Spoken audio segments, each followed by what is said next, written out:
Thank you. Thank you. We are joined, of course, for this conversation by Dr. Dauda Garba in our Oka studio. Dr. Garba is of the Center for Democracy and Development, CDD, West Africa. Hello, Dr. Dauda, are you with us?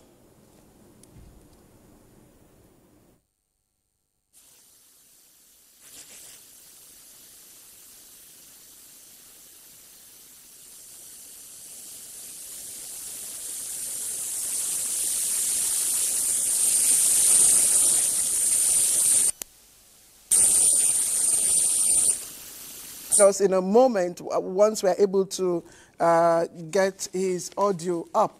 But Nick, you were going to respond, but I promised to interrupt once Dr. Garba comes up. No problem. All right. I was going to speak to this issue of money, billionaires in Anambra State and the likely influence of money in Anambra politics. And let me say that the last time I was in Oka, which was in 2021, I didn't see any sense that the streets were paved with gold or with naira. And if Anambra boasts of the highest number of billionaires in Nigeria, that's how it ought to be. Because if they are real billionaires, they made their money, then it wouldn't be money they just spread around. It will be money that they would invest in their businesses. And if you look at the pattern of politics in Anambra State, it was never about money per se. It was all about godfatherism, violence, and then voter apathy along the line.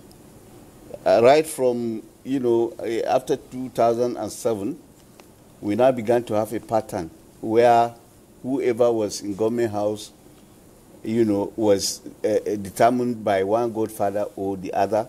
Then we saw the re-emergence after Dim Ojukwu suffered a humiliation in 1983 when he sought for the senatorial seat, and he was defeated by Dr. Edwin Owudue. He re-emerged like the phoenix and dominated the politics of particularly Anambra State under the auspices of Abuja. And after that, anybody who wanted to win the governorship had to contest on the platform of Abuja.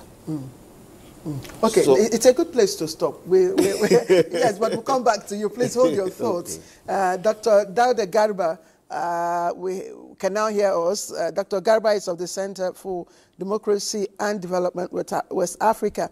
Dr. Garba, I'm very glad to have you with us. Can you hear me? Pleasure to be with you. Pleasure to be with you. Pleasure to be with you.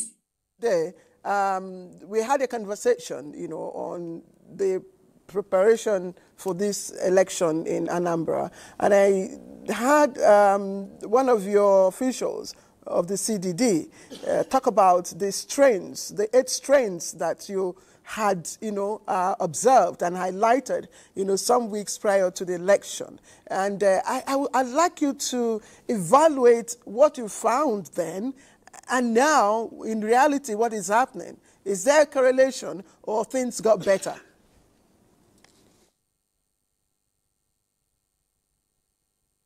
Part of the policy of CDD that when an election is coming up, we try to do what we call a research and release a background paper that will take a look at the election environment and also identify some of the key things they feel that will be defining what the elections are going to look like. And this on this particular one, we went the extra mile to do another paper that was looking at the information ecosystem. And I must say that if we were to compare the situation with what the experience was in 2021, this is a bit better, and not even a bit, you can say it's far better. And we just hope that the exercise that started this morning will end well by the time we hit the closing time for the polls. Actually, the CDD, your report that triggered the issue, two very basic issues. The issue of money, money politics playing out. And then the other issue that was raised was the use of Anune Chamber. I hope I got that correct. Agune Chamber. That's the local vigilante and its probable impact in the outcome of the election. Have you observed any of those?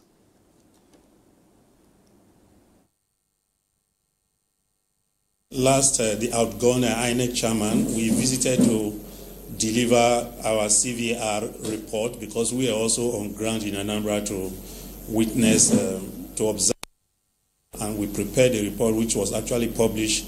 We went to INEC and delivered it to the immediate past INEC chairman. Then he had not gone, and we pointed out this so that those who are organizing the election should watch out for this. We mentioned those two issues and also mentioned them in the background paper that they were likely going to be involved. But specifically, we mentioned about the vigilante committees as those that we wish that in the course of the election should be put on recess so that their impartiality, the impartiality of the process should be established. And towards the election, the kind of briefing that came from INEC and also especially with the police commissioner, it became very obvious that they saw the reason for this, and we were told that the vigilantes are not going to be in any way involved in the process. And so far, I have not seen that. I mean, they have kept to that position, and for us, it's something that is very very essential. So, in that context, so far, I'm located in Oka South local government, and I've been to a couple of places ranging from Nibo, ranging from Obubangwa, ranging for Amobia, and other areas. I must tell you that I have not seen violence in any case. But what I only have observed are situations where that are light in terms of numbers. You get some units also, you just don't have reasons why you feel that they did decentralize those who are converging in a particular place enough so as to give enough opportunities for early closing of polls. For instance, I want to mention, in Obubagwa, you likely will have 200 or something in a particular unit, 300 or something in a particular unit, but I couldn't explain why in an area like Nibo Maternity Health Center, in a unit you have 1,600, 1,700. Then if you now go to areas like Aroma Junction, you find a particular police unit that has 2,471. You begin to ask yourself, why? Why didn't the same decentralization that is happening in one place is not happening in this place? But much also interesting about the 2,471 is that as at 11 o'clock when we were there, only 52 people have voted there. And I understand, I can relate to this well, because if, for instance, students are on campus, you get everybody to register, and maybe by time of election, people are not around, or you do registration in a marketplace, and you know that on election day, those who come to the market who did that registration are likely going to be staying in their home because of no movement. Things could be that influenced. Just before I return to the studio here, it's quite, in fact, when I saw the percentage of PVCs collected, after the INEX extension, I was amazed and I was quite, delighted. And, it has been recorded down for Anambra State as the most impressive PVC, collected in the history of, our electoral process. But really, has that reflected in the turnout from what you have seen? It hasn't. So what do you think could be the issue? Because one of your officials pointed at some form of communication, gap, especially in areas, interior areas, in the hinterlands. Yes, during the CVR, we actually went into, like I said, we observed that process, and we actually made a publication out of that. That in the rural areas, people were registering less than we usually expected from them.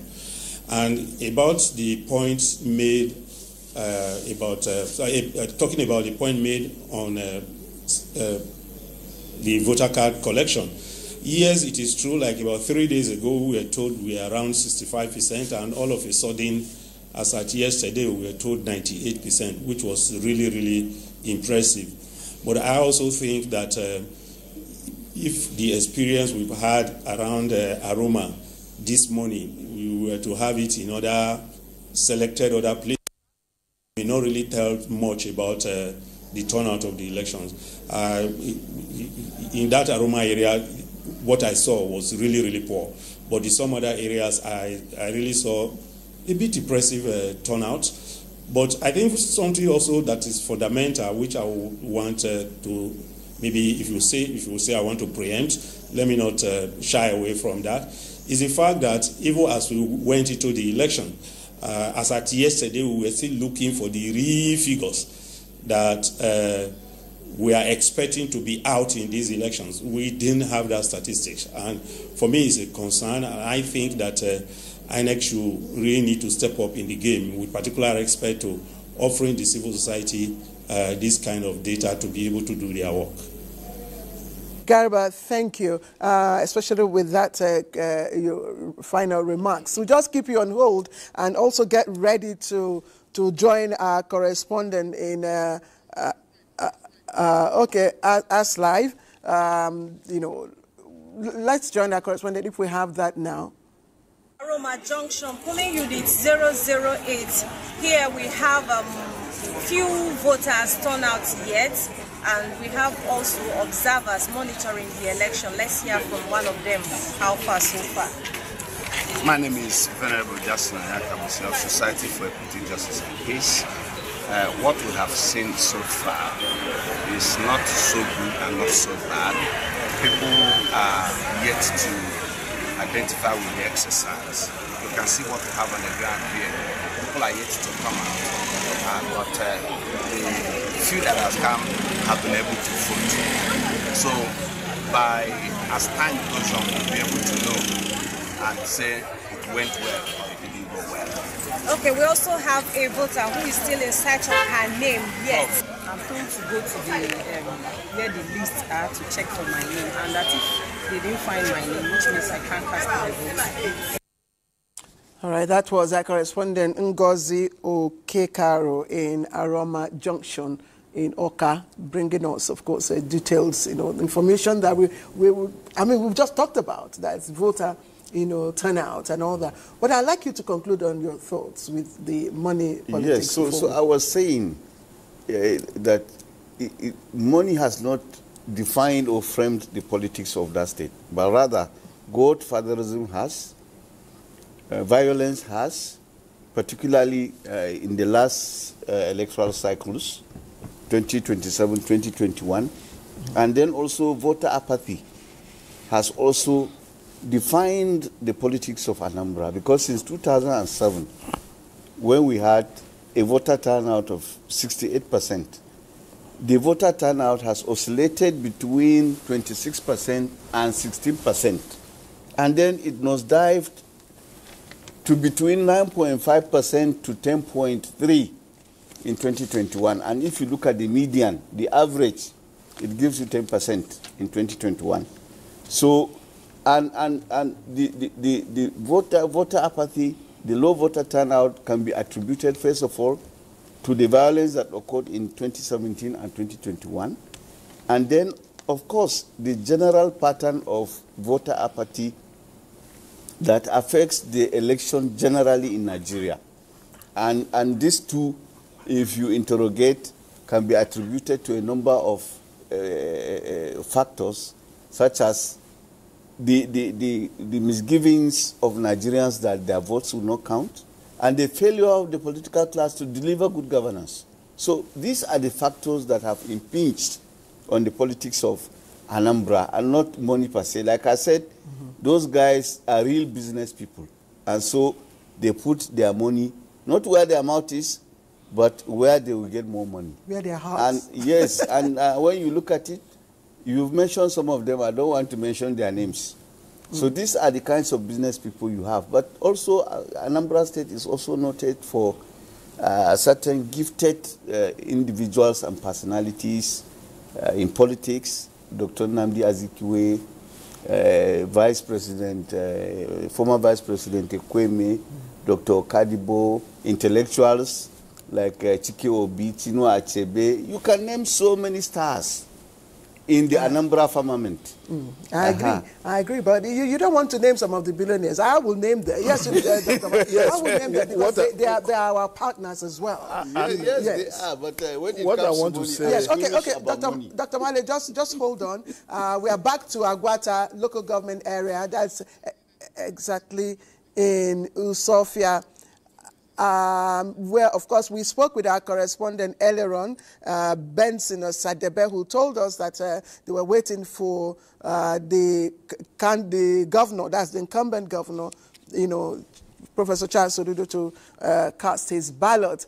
And, of course, he did. He told us that, you know, things were smooth. The beavers worked perfectly. The ad hoc staff were, you know, up, you know, didn't disappoint, and you know, the crowd, of course, we saw the turnout there. You know, it's not what, you know, we heard from other correspondents, but as soon as the governor is out, we will, of course, get back to Agwata. Dr. Mali, please. Yes, I've listened to my colleagues' analysis on the issue of money politics and poverty in Anambra State.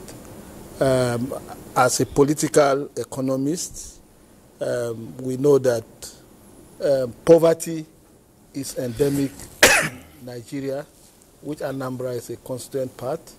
According to the Bureau of Statistics, the poverty level in Anambra State is 47.3%. 47.3% live below poverty line of about less than $3 per day. So whether they are billionaires or whether they are hundreds of billionaires, it's immaterial. The most important thing is the inequality, the gap between the rich and the poor. And if the gap between the rich and the poor is wide, then the poor are basically the majority of the voters, then they will be susceptible to be induced. And that is what we are talking about. So the poverty rate in Anambra State is very high. And if statistics is telling you that 8.8% at poverty rate level, then you can better imagine that. That is not to say that they are not billionaires. But what we are saying is that the vast majority, almost half of the population, are still living below poverty line. Statistically, this is verifiable. You can Google it. Several World Bank reports. So, and that to me is the key thing there. And as long as this multidimensional poverty exists, then the voters become vulnerable. They become vulnerable because they could be used to perpetrate violence. You heard two key speakers here talking about thugs. Thugs are hired. They are not people. Thuggery is not. Somebody does not engage in thuggery as a vocation. Somebody has to pay for the thugs to be able to carry out their thuggery.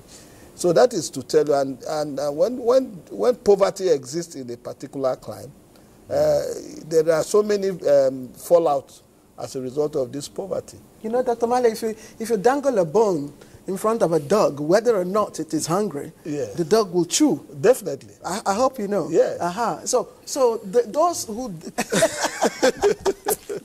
Nick, am I right? Yes.